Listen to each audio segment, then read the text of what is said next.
waziri, sitarudia kama vile nilivyokueleza, ila tu tunashukuru kwamba kuna wakati hapa constituency yangu NPR wako na bunduki, na hizi bunduki zilikuja zikachukuliwa, na president alipokuja lilicomplain na wakarudishiwa.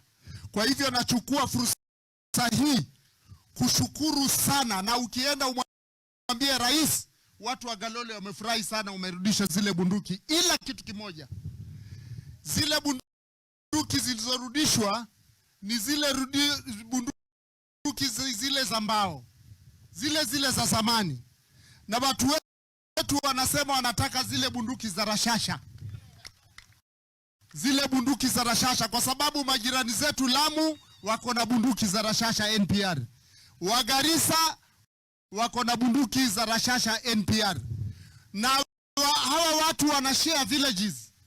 Hata sisi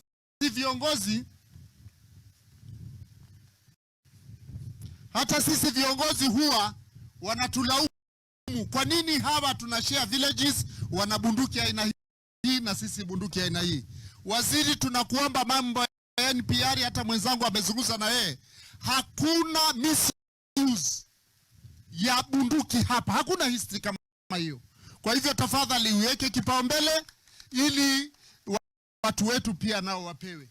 Mimi sitaki kuzungumza zaidi, mengi yashazungumzwa, na mimi nataka kuambia yote ambayo kwa tumemwambia watu wetu. Najua walikuwa na hasira kuhusu mambo ya Kitui na watu wa Kitui, lakini tunataka muwe watulivu. Waziri ndiye ametuambia tuambie muwe watulivu, yeye atatupatia majibu kwa muda mfupi. Mambo ya mashule, mambo ya nini, yote yashamalizika.